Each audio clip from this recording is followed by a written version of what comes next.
Você já se perguntou por que alguns relacionamentos parecem se autodestruir lentamente, mesmo quando há amor?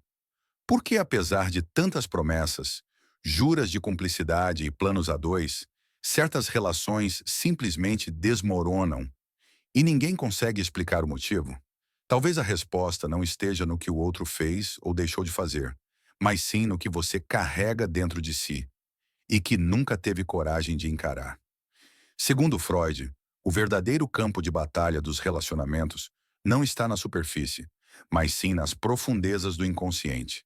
É lá que se escondem os conflitos não resolvidos, os traumas enterrados, os desejos reprimidos e, sobretudo, os padrões que você aprendeu a repetir desde a infância. E o mais inquietante, você não faz ideia de que está fazendo isso. A psicanálise nos ensina que a nossa mente consciente é apenas a ponta do iceberg. Abaixo dela há um oceano de emoções não verbalizadas, experiências esquecidas e fantasias inconscientes que moldam silenciosamente nossos comportamentos. Então, quando algo começa a dar errado no seu relacionamento, a origem raramente é lógica ou visível. É como uma rachadura na fundação de um prédio.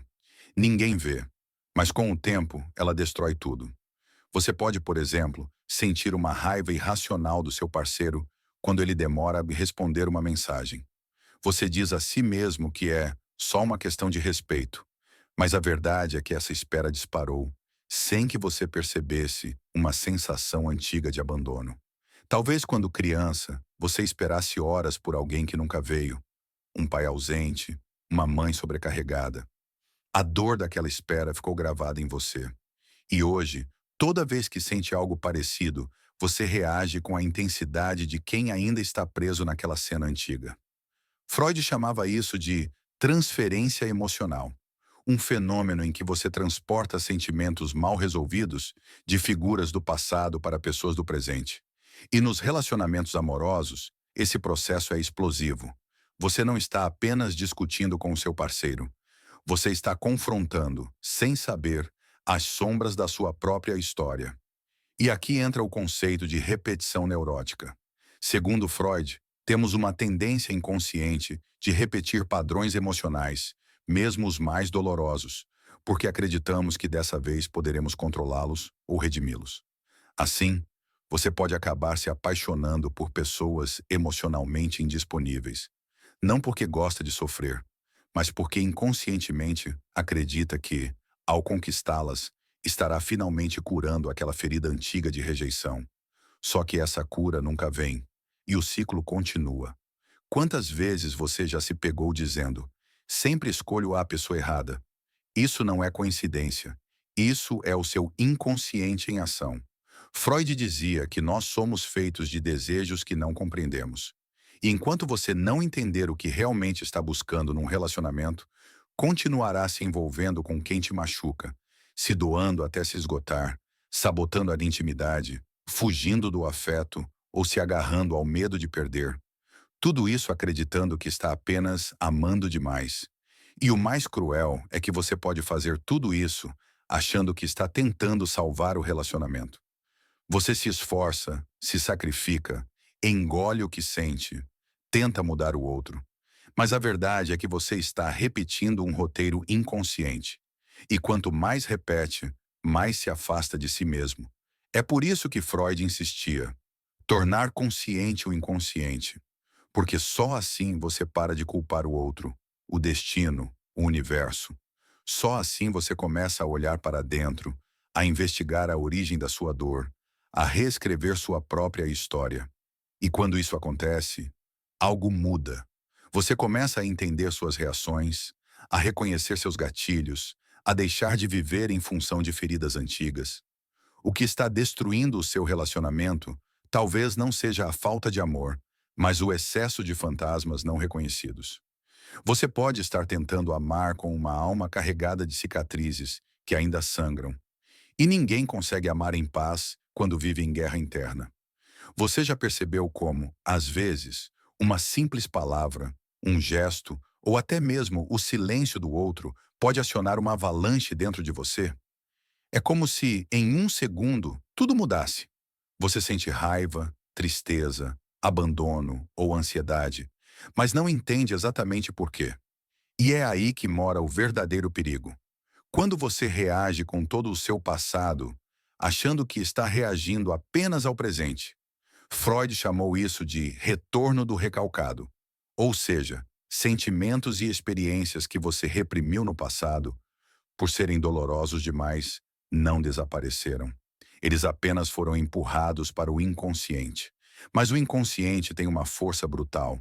E quando algo do presente se parece, ainda que vagamente com aquele trauma antigo, tudo vem à tona de novo. Só que de forma distorcida. Você se pega dizendo ou fazendo coisas que não combinam com a situação real. Age como se estivesse lutando por sobrevivência, quando, na verdade, está apenas vivendo uma cena cotidiana. E aqui começa o colapso silencioso do relacionamento. Você começa a exigir do outro uma compensação que ele nem sabe que deve. Espera que ele repare uma dor que nem foi causada por ele. Você transforma o parceiro em mãe, pai, cuidador, salvador, válvula de escape. E claro, isso sufoca. Nenhum amor sobrevive quando o outro precisa carregar o peso da sua história mal resolvida. Muitos relacionamentos são destruídos não pela maldade, pela traição ou pela rotina, mas pela projeção. E essa é uma das palavras mais importantes dentro da psicanálise. Freud explicava que projetamos nos outros aquilo que não conseguimos ver ou aceitar em nós mesmos. E fazemos isso o tempo todo. Quando sentimos algo muito incômodo, como insegurança, medo de rejeição, inveja ou raiva, e não queremos admitir, acabamos enxergando isso no outro. Você começa a acusar o seu parceiro de coisas que, na verdade, são seus próprios conflitos internos. Diz que ele é frio, mas quem se fechou emocionalmente foi você. Reclama que ele está distante, mas quem está emocionalmente ausente, talvez seja você. Você cria uma lente distorcida e tudo que o outro faz começa a ser interpretado por essa lente. É como assistir um filme projetado na parede. A imagem não está na parede, mas no projetor. O problema não está no outro, mas no que você está projetando nele. E o mais cruel disso tudo, você não percebe, porque tudo isso acontece inconscientemente. E por mais que seu parceiro tente se explicar, por mais que você tente conversar, o mal-estar não some, porque a raiz do problema está mais fundo do que qualquer argumento pode alcançar.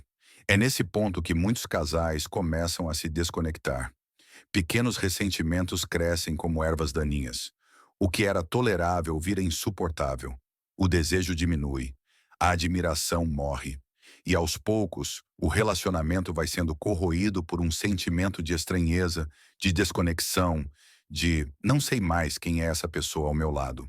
Mas a verdade é que, muitas vezes, essa pessoa ao seu lado nunca mudou. Quem mudou foi o seu olhar sobre ela. E esse olhar é moldado pelas feridas que você não tratou. Freud dizia que o inconsciente fala, e fala alto, mas ele não fala com palavras. Ele fala com sintomas, fala com repetições, fala com os conflitos que você insiste em viver mesmo sem querer. E nos relacionamentos, esses sintomas se manifestam de formas sutis e devastadoras. Dificuldade em se abrir, medo da intimidade, sabotagem emocional, crises de ciúmes, controle, dependência, fuga. Tudo isso são formas que o inconsciente encontra para se expressar. Por isso, talvez a pergunta mais importante que você pode fazer hoje não seja: será que essa relação ainda tem futuro? Mas sim, será que eu estou presente de verdade nessa relação? Ou é o meu passado que está vivendo por mim? Quando Freud dizia que onde estava o id deve advir o ego, ele estava nos mostrando que a consciência precisa ocupar o espaço das sombras. Que só há liberdade emocional quando você tem coragem de olhar para dentro e enfrentar os monstros que, por muito tempo, você fingiu não ver. Então, se você sente que o seu relacionamento está se desgastando, que vocês não se entendem mais, que existe uma dor que não passa, talvez seja a hora de parar de tentar mudar o outro e começar a investigar o que dentro de você ainda está pedindo cura. Se você chegou até aqui, provavelmente já entendeu que muito do que está destruindo o seu relacionamento não está no outro, mas dentro de você. E agora vem a pergunta inevitável: como eu mudo isso? Como eu quebro esse padrão? A resposta não é simples, mas é profundamente libertadora. O primeiro passo é parar de fugir de si mesmo. Freud afirmava que a dor que evitamos enfrentar se torna o destino que nos persegue. Ou seja, aquilo que você varre para debaixo do tapete emocional acaba governando suas escolhas, seus amores e seus fracassos. Você repete os mesmos ciclos porque não se deu a chance de compreender o que de fato está por trás deles. É por isso que tantas pessoas saem de um relacionamento tóxico e pouco tempo depois entram em outro exatamente igual. Mudam os rostos, mudam os nomes, mas os dramas se repetem. É como se o inconsciente dissesse: você ainda não aprendeu, então vamos viver isso de novo. Mas você pode quebrar esse ciclo. E isso começa com um ato de coragem brutal. Se olhar com honestidade. Parar de se proteger emocionalmente com justificativas, ataques ou silêncios. E começar a investigar o que você sente, por que sente e de onde isso vem. Comece a fazer perguntas que assustam. Por que eu reajo com tanto medo ao menor sinal de afastamento?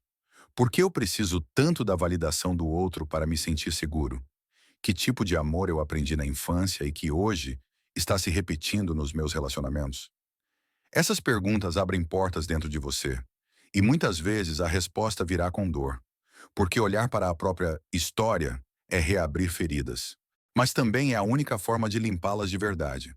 Freud acreditava que falar é libertar, que quando colocamos em palavras aquilo que sentimos, tiramos da sombra o que estava escondido. A psicanálise é, antes de tudo, um processo de escavação. Você desce até os porões da sua mente, onde guardou tudo aquilo que achava que tinha superado. E ali começa a entender por que você age, ama como ama e sofre como sofre. E é aí que você começa a mudar. Não com fórmulas mágicas, frases prontas ou promessas vazias, mas com consciência, com clareza, com responsabilidade emocional. Você deixa de esperar que o outro conserte aquilo que é seu. Para de culpar o parceiro por dores que são anteriores a ele. Começa a se tornar adulto emocionalmente. Alguém que cuida das próprias feridas antes de entregá-las ao outro. E isso muda tudo. Quando você se conhece, você escolhe melhor. Você se comunica com mais maturidade. Você identifica quando está reagindo ao presente ou revivendo o passado. Você aprende a amar sem se perder, a se entregar sem se anular, a construir uma relação de parceria e não de dependência. E, principalmente, você deixa de repetir a história dos seus pais, ou da ausência deles. Muitos estão vivendo relacionamentos que, na verdade, são continuação inconsciente do que viveram na infância. Pessoas carentes, exigentes, que não sabem se relacionar com afeto porque nunca aprenderam a receber amor de forma saudável. E o mais triste, elas acham que isso é normal, que relacionamento é assim mesmo, que o amor sempre vai doer, que ter medo é natural. Não é. Relacionamentos não devem ser um campo de batalha. Não devem ser uma tentativa desesperada de ser amado. Eles não são o lugar onde você cura todas as feridas da infância. Eles são um espelho, e às vezes um gatilho, que te mostra o que ainda precisa ser curado. E a cura começa com a verdade. A verdade sobre você, sobre como você ama, sobre o que te fere, sobre o que você ainda está esperando que venha de fora, quando na verdade só pode nascer dentro. A verdade liberta. Freud dizia que o inconsciente é atemporal, ou seja, ele não sabe que você cresceu. Para ele, você ainda está lá, com 5, 6, 7 anos, esperando o afeto que não veio, o cuidado que faltou, o colo que negaram. E enquanto você não atualiza essa criança emocional dentro de você, ela continua buscando, cobrando, desesperada por amor. E você continua sofrendo. Mas hoje, agora, você pode dar um passo diferente. Pode escolher sair da repetição. Pode dizer: chega. Eu não quero mais viver no automático. Eu quero entender o que me move. Quero amar com mais consciência. Quero ser inteiro para então me entregar a outro inteiro. Essa é a verdadeira revolução. A revolução de quem para de culpar e começa a se responsabilizar. De quem entende que o amor saudável começa quando você se olha, se entende e se acolhe. Quando você para de exigir que o outro tape os buracos da sua alma e começa, finalmente, a preenchê-los com a sua própria presença. E talvez essa seja a maior lição de Freud para os relacionamentos. Não é o amor que dói. O que dói é o inconsciente tentando ser ouvido.